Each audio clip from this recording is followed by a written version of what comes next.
پاکستان ہی کی نہیں بلکہ دنیا بھر میں اس خطے میں دلچسپی رکھنے والوں کی نظریں جو ہیں وہ امریکی صدر ڈونلڈ ٹرمپ اور army chief field marshal Asim Munir کی ملاقات پر گڑی ہیں۔ یہ ملاقات واشنگٹن یعنی کہ امریکی وقت کے مطابق دوپہر 1 بجے وائٹ ہاؤس میں ہو رہی ہے، یعنی کہ پاکستان کے رات 10 بجے کے مطابق، ٹھیک اس وقت جب آپ یہ پروگرام دیکھ رہے ہیں۔ امریکی انتظامیہ کی جانب سے جاری ہونے والے اسکیڈول کے مطابق وائٹ ہاؤس کے کیبنٹ روم میں جو ہے لنچ کے وقت امریکی صدر اور فیلڈ مارشل عاصم منیر کی ملاقات ہوگی۔ کئی لحاظ سے ملاقات جو ہے اپنی نوعیت کی منفرد جو ہے ملاقات ہے۔ اس سے پہلے پاک فوج کے جو سربراہ امریکی صدور سے ملے وہ اس وقت پاکستان کے صدر بھی تھے، فیلڈ مارشل ایوب خان سے لے کر جنرل پرویز مشرف صاحب تک۔ یہ تاریخ میں پہلی مرتبہ ہو رہا ہے کہ جی پاک فوج کے سربراہ کی امریکی صدر سے خصوصی ملاقات ہو رہی ہے، وہ بھی اپنی فوجی حیثیت میں۔ مبصرین کے بقول یہ ملاقات پاک امریکہ تعلقات میں ایک نئی جہت ثابت ہوگی اور پاک فوج کی قیادت کو عالمی سٹیج پر ایک جدا حیثیت سے شناخت دیتی جو ہے یہ ملاقات دکھائی دے رہی ہے۔ اس سے پہلے جنرل ناہید شریف صاحب نے 2015 میں اور جنرل قمر جاوید باجوہ صاحب نے 2022 میں امریکہ کا دورہ کیا، لیکن ان کی جو مصروفیات تھیں وہ صرف دفاعی معاملات تک محدود رہیں، یعنی کہ ملٹری ٹو ملٹری۔ لیکن فیلڈ مارشل عاصم منیر جو ہیں وہ پہلے پاکستانی فوج کے سربراہ ہیں جو بنا کسی سویلین وفد کے امریکی صدر سے ملاقات کر رہے ہیں، جو ماضی کے پروٹوکول سے بالکل مختلف ہے۔ یہ ملاقات جہاں پاک امریکہ تعلقات کے حوالے سے اہم ہے، وہیں یہ ایسے موقع پر ہو رہی ہے جب دنیا کی نظریں اسرائیل ایران جنگ پر گڑی ہیں، جس کے بڑھنے اور پھیلنے کے امکانات جو ہیں گزرتے وقت کے ساتھ اور زیادہ ہو رہے ہیں۔ حال ہی میں پاکستان اور جو بھارت کے درمیان جو ایک 4 روزہ معرکہ ہوا تھا، اس کے حوالے سے بھی ملاقات جو ہے اس کی حیثیت جو ہے بڑھ جاتی ہے۔ صدر ٹرمپ کا اس جنگ کو روکنے اور فائر بندی کروانے میں کلیدی کردار رہا، جسے پاکستان تسلیم کرتا ہے، لیکن جناب بھارت اس سے انکاری ہے۔ یہ بھی دلچسپ بات ہے کہ جی پاک فوج کے سربراہ سے امریکی صدر کی ملاقات کسی بھی بھارتی وفد سے پہلے ہو رہی ہے، حالانکہ بھارت جو ہے امریکہ کا اسٹریٹجک پارٹنر ہے۔ کیا یہ اس بات کا اشارہ ہے کہ جی امریکہ خطے میں اپنی ترجیحات کو جو ہے دوبارہ سے اس کا جائزہ لے رہا ہے؟ مبصرین کے مطابق یہ ملاقات جو ہے خطے میں امن اور استحکام کے لیے پاکستان کے کردار کو بھی تسلیم کرنے کا ایک اشارہ ہے۔ اس ملاقات کے حوالے سے پاکستان کے کیا حقیقت پسندانہ جو ہے توقعات ہونی چاہیے؟ اسرائیل ایران جنگ کے حوالے سے کتنی اہم ہے؟ اور سب سے بڑھ کر کیا یہ ملاقات جو ہے وہ پاک امریکہ تعلقات کی جو ہے کوئی نئی بنیاد ڈال سکتی ہے؟ ان اہم سوالوں پر بات کرنے کے لیے ہمارے ساتھ موجود ہیں پاکستان کے امریکہ میں سابق سفیر مسعود خان صاحب، آزاد جموں کشمیر کے سابق صدر بھی رہ چکے ہیں اور سینئر ترین جو ہے سفارتی عہدوں پہ انہوں نے خدمات انجام دی ہیں۔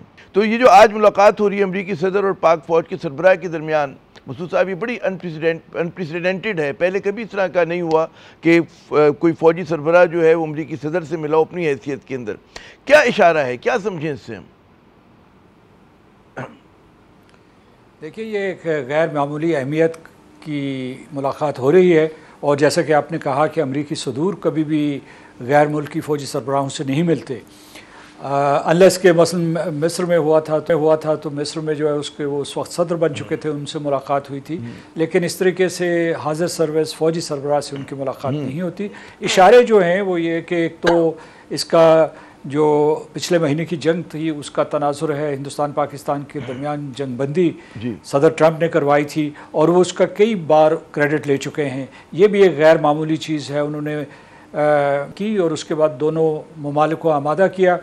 اور پھر جو ہے انہوں نے کہا کہ مسئلہ کشمیر کے اوپر بات ہوگی، دونوں ممالک کے ساتھ ان کے تجارتی تعلقات بڑھیں گے، تو اس کا ظاہر ہے کہ فالو اپ ضروری ہے۔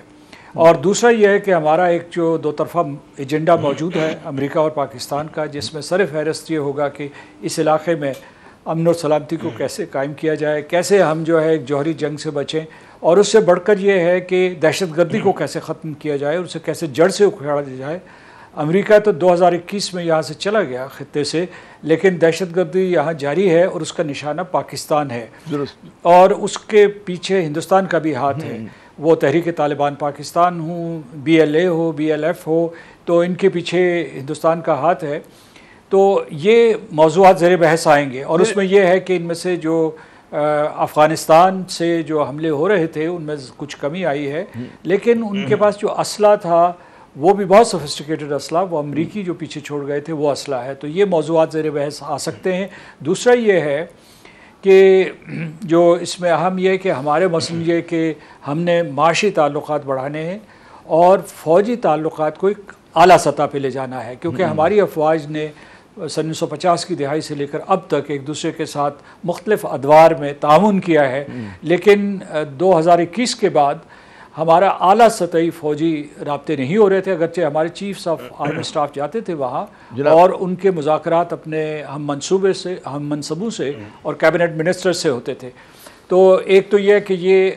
اعلیٰ ترین ایک قسم کی عزت و تکریم ہے کہ صدر ٹرمپ سے ہمارے فوج کے سربراہ کی ملاقات ہو رہی ہے۔ درست۔ اچھا پھر جو ہے آخر میں جو ہے اس جنگ کے پس آپ مکمل کر لیں چاہتا ہوں کہ اس وقت جی آپ فرمائیے اچھا میں یہ کہتا کہ پاک امریکہ تعلقات میں اچھا ہم دونوں کنفیوز جی مسعود صاحب جی میں صرف یہ کہنا چاہتا تھا کہ اس وقت جو ہے پس منظر یا مجموعی تناظر جو ہے وہ بہت دلچسپ ہے، کیونکہ اسرائیل نے ایران کے اوپر حملہ کیا ہے، امریکہ خود جو ہے اس کو اس قسم کے اشارے مل رہے ہیں کہ وہ جنگ میں بڑے پیمانے پہ شریک ہونا چاہتا ہے، یا اس دھمکی کے ذریعے وہ اس کو ایران کو زیر کرنا چاہتا ہے یا اسے آمادہ کرنا چاہتا ہے کہ وہ اسرائیل کی اور امریکہ کی شرائط مان لے۔ تو اس میں ہمارا ایک سفارتکاری کا کردار بھی بنتا ہے، سفارتکاری کا رول بھی بنتا ہے کہ ہمارے فوجی سربراہ صدر ٹرمپ سے یہ کہیں کہ جیسے آپ نے ہندوستان اور پاکستان کے درمیان جنگ بندی کروائی، اسی طریقے سے آپ ایران اور اسرائیل کے درمیان بھی جنگ کو ختم کریں، کیونکہ یہ اگر آگے بڑھی تو یہ امریکہ کے لیے بھی نقصان دہ ہے، پورے خطے کے لیے نقصان دہ ہے، اور شاید اسرائیل کے لیے بھی فائدہ مند نہ ہو۔ میں ذرا خطہ کلامی میں اگر پہلے پاک امریکہ تعلقات پہ ذرا ہم فوکس کرتے ہیں کہ ہم نے دیکھا کہ پاک امریکہ تعلقات میں بہت اتار چڑھاؤ آئے ہیں، تو اس ملاقات سے ہماری حقیقت پسندانہ کس قسم کی توقعات پاکستان کو وابستہ کرنی چاہیے؟ سب سے پہلی بات تو یہ ہے کہ یہ ملاقات ہوتی ہی نہ اگر امریکہ آمادہ نہ ہوتا کہ ہم نے پاکستان اور امریکہ کے درمیان تعلقات کو ایک اعلیٰ سطح پہ لے جانا ہے، کیونکہ یہ خود ایک بہت بڑا اشارہ ہے، اور میں سمجھتا ہوں کہ اس کی وجہ سے دلی میں بھونچال ہوگا، نریندر مودی ناراض ہوں گے، اور اس کے بعد جو ان کے کابینہ کے ارکان جو امریکہ کے حامی تھے یا امریکہ نواز تھے، ان کے دلوں میں لاکھوں شکوک و شبہات پیدا ہو گئے ہوں گے۔ تو ایک تو یہ ہے کہ یہ بھی ایک قسم کی تھریش ہولڈ ہے۔ اب دیکھنا یہ ہے کہ ہم کیسے معاملات کرتے ہیں، اور ہمیں توقع کرنی چاہیے کہ یہ ونڈو آف اپرچونٹی جو ملی ہے پاکستان کے لیے بھی ہے، امریکہ کے لیے بھی ہے، کہ ہم اپنے تعلقات کو مضبوط کر سکیں۔ یہ ٹھیک ہے کہ مختلف ادوار میں ہم نے ایک دوسرے کے ساتھ تعاون کیا اور اختلافات بھی ہوئے ہیں، لیکن ہمارا جو ہے ایک دوسرے کے ساتھ تعاون کا تجربہ بڑا طویل ہے،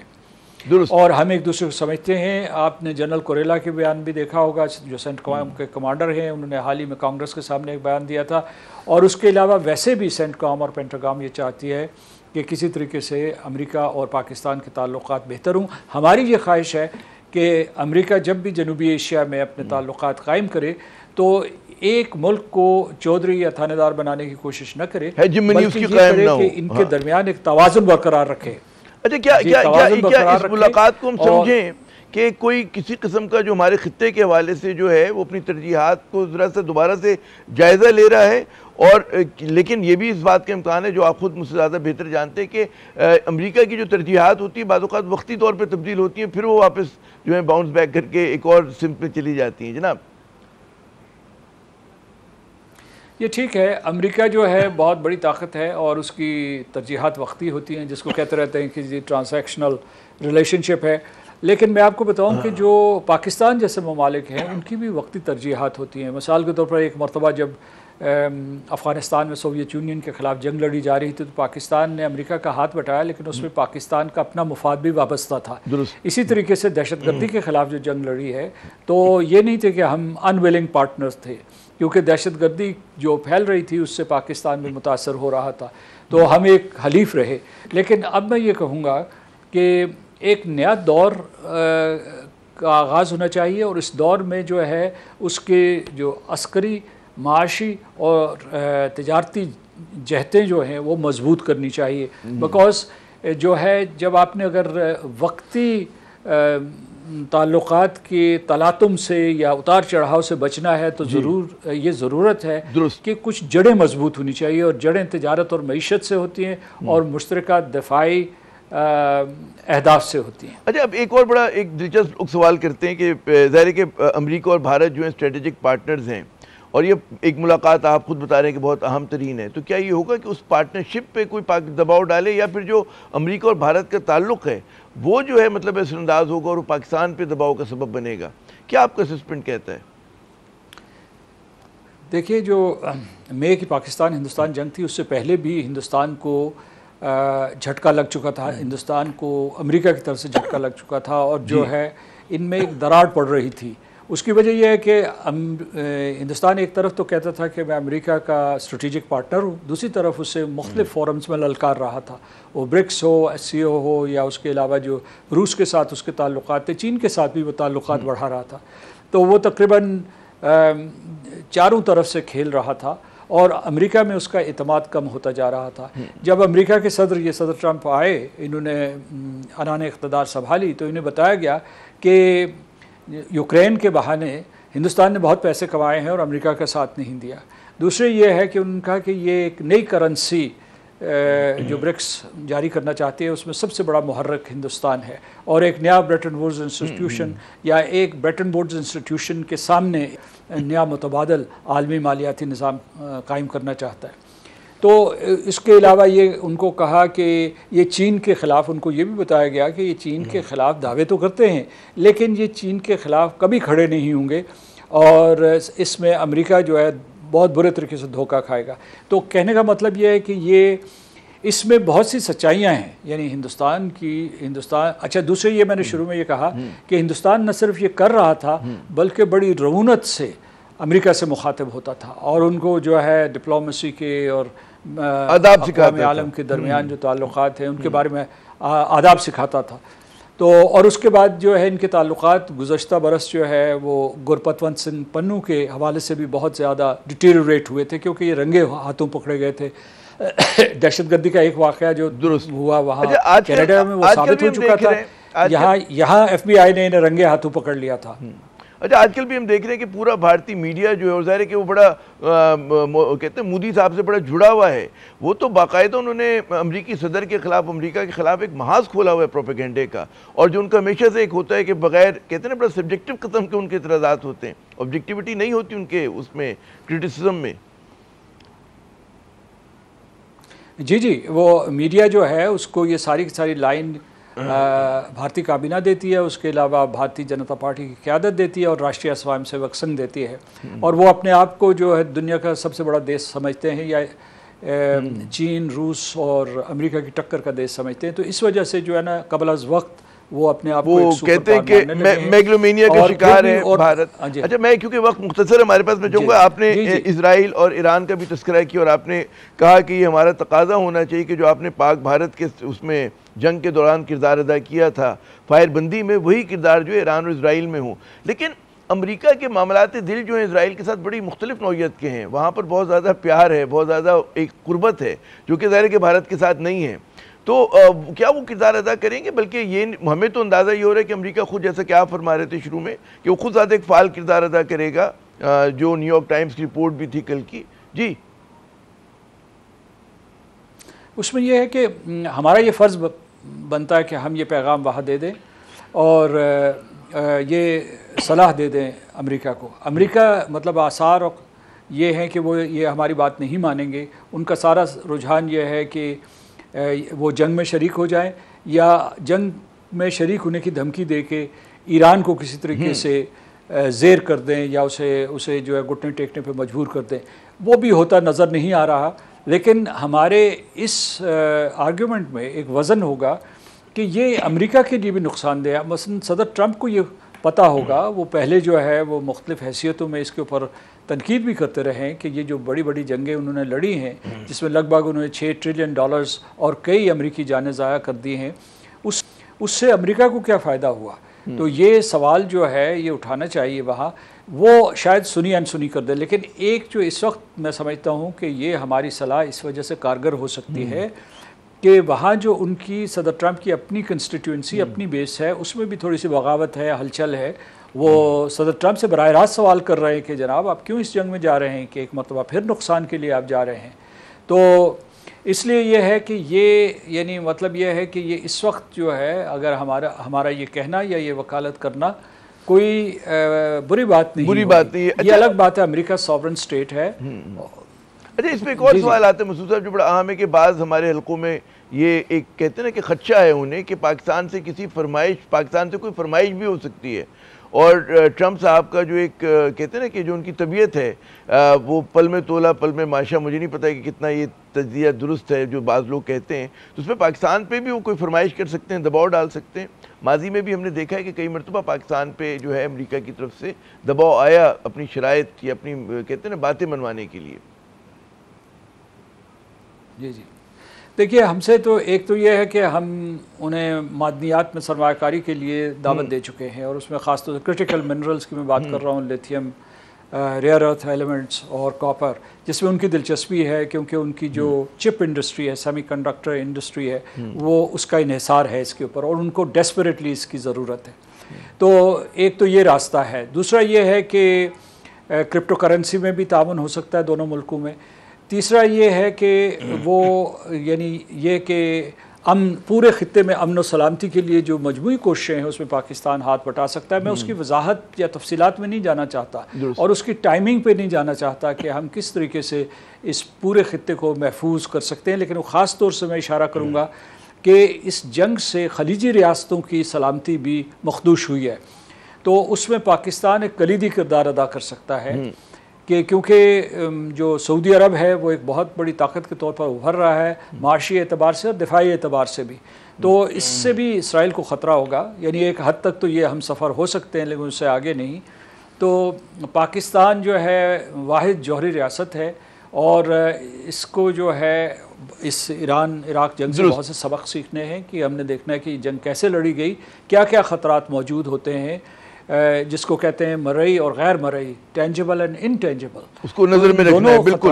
اچھا اب ایک آخری میرا سوال آپ سے کہ ایک اور بڑا پہلو ہے پاکستان کے خارجہ اس میں امور میں، وہ ہے ہمارے چین سے تعلقات، جن میں بہت گہرائی بھی ہے.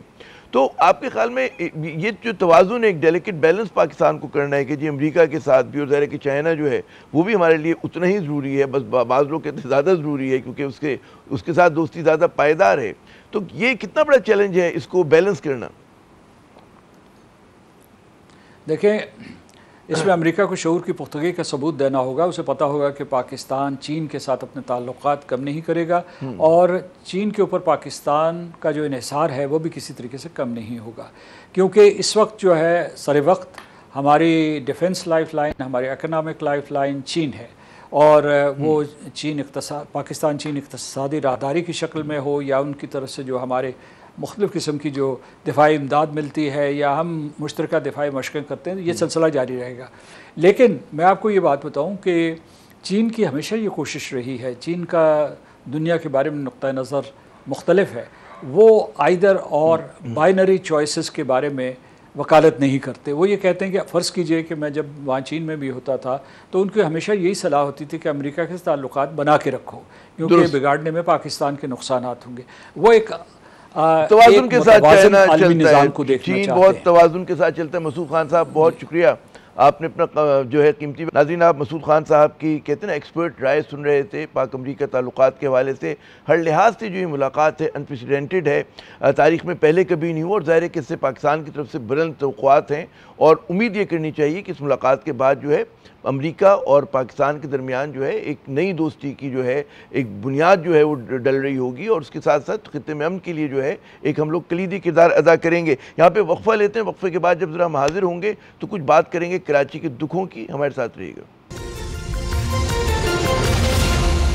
جناب، بات کچھ شہر ناپرساں کراچی کے دکھوں کی ہو جائے جب ناقدین یہ کہتے ہیں کہ کراچی پاکستان کا ہی نہیں بلکہ دنیا کا واحد شہر ہے جہاں شہری سہولتیں بہتر ہونے کے بجائے بدتر ہوئی ہیں، تو پاکستان پیپلز پارٹی کے دوست جو ہیں بڑے جذباتی انداز میں کہتے ہیں کہ ان کے خلاف جو ہے وہ پروپیگنڈا کیا جا رہا ہے. ان کا دعویٰ ہوتا ہے کہ جی پیپلز پارٹی کے 17 سال کے جو دور حکومت تھا اس پہ کراچی سمیت پورے سندھ کی بھرپور خدمت کی گئی ہے، اور معاملات اتنے برے نہیں جتنا میڈیا پر دکھائے جاتے ہیں. میں کراچی مرزا وہاب صاحب ہوں، صوبائی وزیر بلدیات محترم سعید غنی صاحب ہوں، وزیر اعلیٰ سندھ جناب مراد علی شاہ صاحب ہوں، یہ کراچی میں رہتے ضرور ہیں لیکن لگتا ہے کہ انہیں کراچی دکھائی ہی نہیں دیتا۔ لیکن پیپلز پارٹی کے جو مقامی ناقدین کو چھوڑیں آپ، ان پہ تو چلیں کہہ سکتے ہیں کہ جی وہ پروپیگنڈا کریں، ایک بار پھر دنیا کے بہترین اور معتبر ترین جریدے دی اکانومسٹ نے کراچی کو دنیا کے بدترین قابل رہائش شہروں میں شامل کیا ہے۔ دی اکانومسٹ انٹیلیجنس یونٹ کی تازہ ترین رپورٹ کے مطابق کراچی کا شمار دنیا کے بدترین شہروں میں ہوتا ہے، یعنی کہ دنیا کے 173 بڑے شہروں میں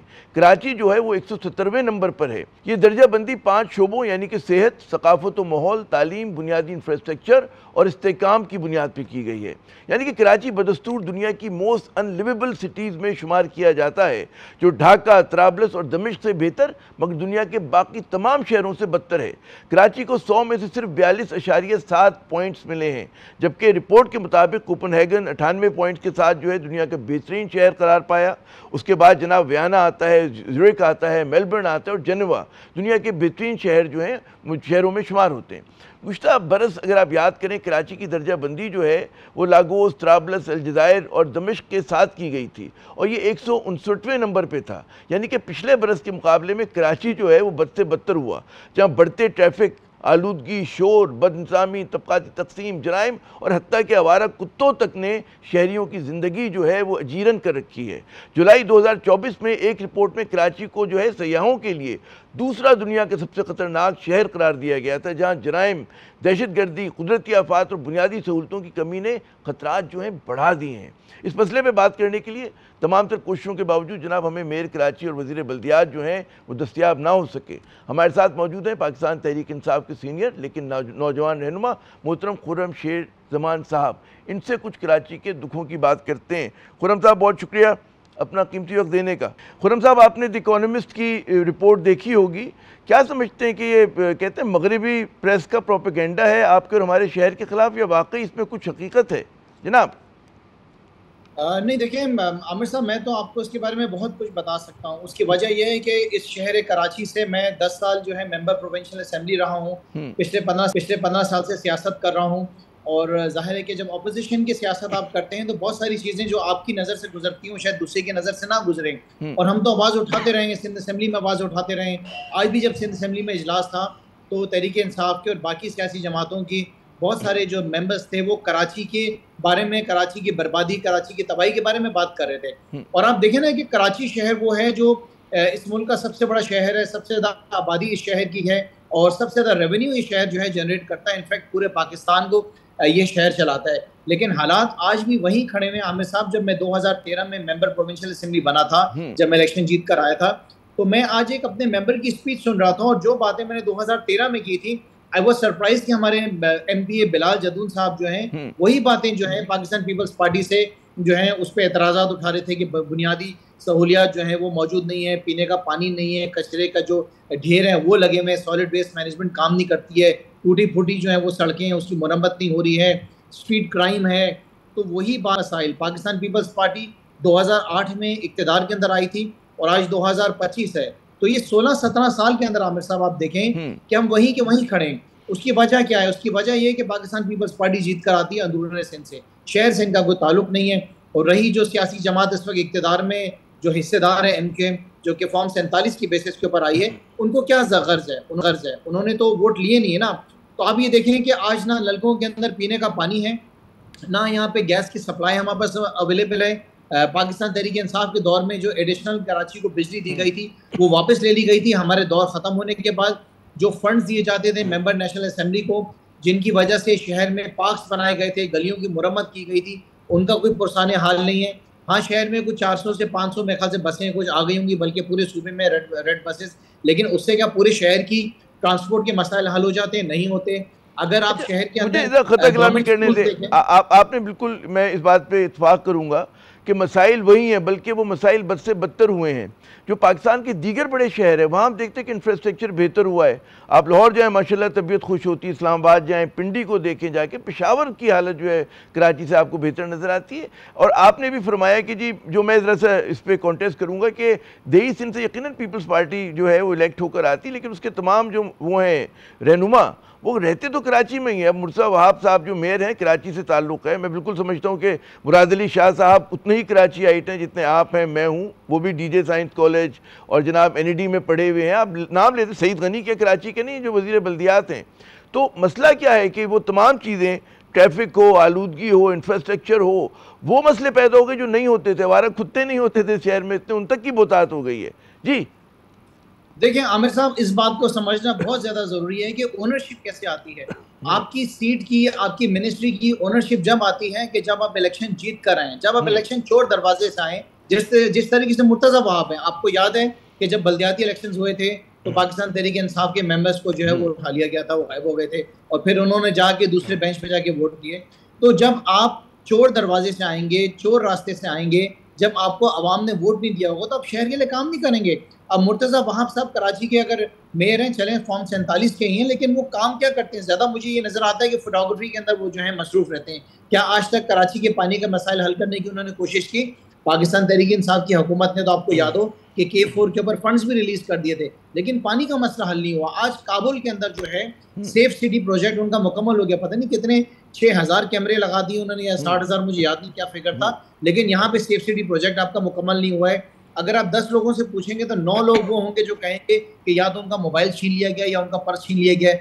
اسٹریٹ کرائم کے حالات یہاں پہ پہنچ گئے. سالڈ ویسٹ مینجمنٹ بورڈ ہے, بہت بڑا بورڈ ہے, آپ دیکھیں پتہ نہیں کیا اربوں روپے کی ادھر کرپشن ہے, صفائی کا نظام ٹھیک نہیں ہوتا ہے. آج بھی آپ کو کچرا چننے والے پورے شہر میں آپ کو جو ہے نا بچے گھومتے ہوئے نظر آئیں گے. تو وہ ظاہر ہے کہ ان کو کچھ مل رہا ہے تو جب بھی وہ اٹھا رہے ہیں. آپ کا انفراسٹرکچر شہر کے مین روڈ میں کہوں گا ضرور کہ ٹھیک ہے, لیکن انٹرنل اسٹریٹس آپ کی آج بھی تباہلی کا شکار ہے. آپ کا جو لوکل باڈی سسٹم ہے وہ ٹھیک نہیں ہے, جو وہاں پہ نظام موجود ہے وہ ٹھیک سے کام نہیں کر رہا ہے. انکروچمنٹ دیکھیں, آپ نے کہا مین آرٹری صحیح ہے. میں دیکھتا ہوں قائد اعظم کا مزار جو ہے مرکز ہے شہر کا, اس کے جو اطراف کی سڑکیں ایک زمانے میں بہت بہتر ہوتی تھیں, آج ٹوٹی ہوئی. ہم گرو مندر پہ بیٹھے ہیں, یہاں پہ جو آلودگی کی صورتحال ہے, آدمی اپنے کانوں کو ہاتھ پکڑے, اور مطلب جتنا گرد ہو رہا ہے وہاں پر. جی آپ یونیورسٹی روڈ دیکھیں گے, اس یونیورسٹی روڈ کو 2000 میرے خیال سے 20 کی بات ہے جب ہم اسمبلی میں تھے, اور وہاں پہ جو ہے چیف منسٹر صاحب نے بڑی لمبی اسپیچ کی تھی کہ یونیورسٹی روڈ بنایا ہے, پتہ نہیں کتنے 70-80 لاکھ روپے کے انہوں نے درخت لگائے تھے اس کے کھجور کے, اور اس روڈ کو پورا توڑ دیا انہوں نے. آج یونیورسٹی روڈ ہے, جب وہاں پہ جو ہے میچز ہوتے ہیں, T20 ہوتا ہے, تو یونیورسٹی روڈ کے حالات آپ دیکھیں کہ ٹریفک کے ڈائیورژن کے ادھر کیا حالات ہوتے ہیں. ایک روڈ ان سے مکمل نہیں ہو رہا ہے, برا حال ہے وہاں پہ. تو دیکھیں یہ بات ثابت ہو گئی کہ پاکستان پیپلز پارٹی نے کام کرنا نہیں ہے. اچھا ایسا نہیں ہے کہ یہ کراچی میں کام نہیں کر رہے ہیں, آپ لاڑکانہ کا حال دیکھ لیں جا کے, وہاں پہ کیا حال ہے, یا وہاں پہ جا کے حالات دیکھ لیں نواب شاہ میں, جہاں سے وزیر اعلیٰ چیف منسٹر صاحب مراد علی شاہ صاحب جیت گئے, ادھر دیکھ لیں اگر حالات بہتر ہوں. چلیں آپ سب کو چھوڑیں, آپ سعید غنی کے حلقے میں جا کے لوگوں سے پوچھ لیں کہ ان کے پاس پینے کا پانی ہے, وہاں پہ آپ کو علاقے میں لوگ بولیں گے ہمارے پاس پینے کا پانی نہیں ہے. سو حالات جو ہیں پورے صوبے کے اندر یہی ہیں. اگر اسٹریٹ کرائم یہاں پر ہے, یہاں پہ پکے کے ڈاکو ہیں, تو اندرون سندھ میں آپ کو کچے کے ڈاکو ملیں گے. تو اوور آل یہ دیکھا جائے, یہ کہنے میں کوئی دو رائے نہیں کہ پاکستان پیپلز پارٹی جو ہے اپنے تیسرے دور کے اندر مکمل طور پہ صوبے سندھ کی عوام کو ڈیلیور کرنے میں ناکام ہو گئی ہے. اگر آپ کراچی کا ٹھیک ہے کہ سیاسی جماعت ناکام ہو گئی, لیکن ایک ہوتا ہے سول سوسائٹی کا ایکٹیویزم ہوتا ہے, اور کراچی میں بہت بڑی سول سوسائٹی ہے. کیا وجہ ہے کوئی چارٹر آف ڈیمانڈ نہیں آ رہا, چارٹر فور کراچی نہیں آ رہا, کیوں کہ جی چلیں آپ بڑے مسئلے حل مت کریں, K4 بنتا رہے گا, لیکن آوارہ کتوں کا تو کچھ بندوبست کر دیں. یہ سڑک جو ٹوٹی ہوئی ہے قائد اعظم کے مزار کے پاس, اس کو مطلب ہے اس کی مرمت کر دیں, کہیں سے تو نقطہ آغاز کریں نا. تو کیا وجہ ہے کہ کوئی انیشیٹو نہیں آ رہا, شہری بھی مطلب جی سر اس کی وجہ یہ ہے کہ شہر کراچی کی آواز اٹھانے والی جو سیاسی جماعت تھی پاکستان تحریک انصاف, اس کی آواز بند کر دی گئی ہے. نہ ہمارے کوئی اخبارات کے اندر ہماری سٹیٹمنٹس آتی ہیں, نہ ہمارے ٹی وی کے اوپر ٹکٹس چلائے جاتے ہیں, نہ ہمارے ٹی وی پہ بیانات چلائے جاتے ہیں. اور ہم تو جو بات کر رہے ہیں وہ تو کراچی کے اوپر بات کریں گے نا, ہم تو صوبے سندھ کے اوپر بات کریں گے, ہم تو کرپشن کے خلاف بات کریں گے, ہم تو حکومت کی نااہلی کے اوپر بات کریں گے. کم سے کم چلیں اتنی سپیس تو دینی چاہیے نا. چلیں ٹھیک ہے سیاسی بات نہ چلائیں, لیکن اگر عوام کے مسائل حل کرنے کے لیے ہم کوئی بات کر رہے ہیں تو اس کو ہائی لائٹ کریں. ہماری پریس کانفرنس ہوتی ہیں اس کو کور نہیں کیا جاتا ہے. سر دیر از اے بگ ڈفرینس. جو ٹاک شوز ہوتے ہیں اس میں بڑا فرق ہوتا ہے, آپ جانتے ہیں وہ اسپیسیفک ٹاپک پہ ہوتا ہے, لیکن جو پریس کانفرنسز ہوتی ہیں وہ عوامی مسائل کے اوپر ہوتی ہیں. اگر میں نے عوام کے مسائل کے اوپر کوئی بات کرنی ہے, کسی ایشو کو ہائی لائٹ کرنا ہے, تو ڈیفینیٹلی میں پریس کانفرنس میں کروں گا. اگر آپ مجھے ٹاک شو میں بلائیں گے تو بات نہیں ہوگی. لہٰذا coming back to the same topic, میں سمجھ رہا ہوں کہ کراچی نے کراچی کے ساتھ ہمیشہ پاکستان پیپلز پارٹی نے ایک سوتیلی ماں والا سلوک کیا ہے. میں گزارش کروں گا کہ ابھی بھی دیر نہیں ہوئی ہے, پیپلز پارٹی کو اس بات کا احساس ہونا چاہیے کہ یہ خود یہاں پہ رہتے ہیں. آپ نے ٹھیک فرمایا, سارے منسٹرز یہاں رہتے ہیں, سارے ممبر ان کے پروونشل اسمبلی کے یہاں رہتے ہیں. اس شہر کو بنائیں. مجھے یاد ہے زرداری صاحب نے کچھ دنوں پہلے یا کچھ مہینوں پہلے کہا تھا کہ میں کراچی شہر کو پیرس بناؤں گا. تو زرداری صاحب آپ پیرس بنا دیں اس کو, پیرس نہیں, آپ میرے خیال سے بنگلہ دیش کا ڈھاکہ ہی بنا دیں تو ہم اس کے اندر بھی خوش ہو جائیں گے, کیونکہ ڈھاکہ کی کراچی سے بری صورتحال ہے بھائی, ڈھاکہ سے ہم بہتر ہیں, 3 شہروں سے بہتر ہیں دنیا میں, اس میں ڈھاکہ بھی ہے. بہت بہت شکریہ خرم شیر زمان صاحب, آپ نے کچھ کراچی کے دکھ درد پہ بات کی. ناظرین یہاں پہ ایک مختصر وقفہ لیتے ہیں, ہمارے ساتھ رہیے گا. جناب, جب ناقدین جو ہے پاکستان پیپلز پارٹی اور حتیٰ کہ متحدہ قومی موومنٹ پاکستان کو جو ہے شہر کراچی کے مسئلوں کو ذمہ دار قرار دیتے تو کوئی ایسا غلط نہیں کہتے, کیونکہ انہی دونوں جماعتوں نے جو ہے زیادہ عرصے کراچی کو چلایا ہے, اور ظاہر ہے کہ اس میں زیادہ ذمہ داری جو پاکستان پیپلز پارٹی کی جاتی ہے, کہ جو ماشاءاللہ 2008 سے لے کر آج تک جو ہے سندھ پہ حکمران ہے, کراچی پہ حکمران ہے. تو اگر ہم کہتے ہیں کہ آپ بڑے مسئلے حل نہیں کر سکتے کہیں, لیکن کہیں سے نقطہ آغاز تو کریں, چھوٹے مسئلے تو حل کریں, کراچی کا کوڑا تو اٹھا لیں, وہ جو پورے شہر کی نہیں تو کم از کم قائد اعظم کے مزار کے اطراف کی سڑکوں کو تو درست کر لیں. مطلب کہیں سے تو آپ شروعات کریں. لیکن ہم دیکھتے ہیں کہ اصل مسئلہ یہ ہے کہ جو خرم شیر زمان بھی صاحب کہہ رہے تھے کہ جی اونرشپ نہیں ہے. وہ ٹھیک ہے کراچی میں رہتے ہیں, کراچی کے فرزند کراچی ہیں, میئر کراچی اور جو ہیں وزیر بلدیات کراچی, لیکن کراچی کے لیے وہ تڑپ ان کے اندر نظر نہیں آتی کہ جی ہمیں کراچی کو ٹھیک کرنا ہے. ہم کھڑے ہوئے ہیں کراچی کو ٹھیک کرنے کے لیے, جناب اس کی سڑکوں کو صاف کرانے کے لیے, یہاں پہ آلودگی کم کرنے کے لیے. وہ ہمیں لوگوں میں تڑپ نظر نہیں آتی جو آپ کو لاہور میں نظر آتی ہے, پنڈی میں نظر آتی ہے اور اسلام آباد میں نظر آتی ہے. تو کراچی جو بیچارہ واقعی جو ہے پسماندہ ہے, شہر ناپرساں ہے. اسی کے ساتھ عامر ضیاء کو اگلے پروگرام تک لی اجازت. خدا حافظ.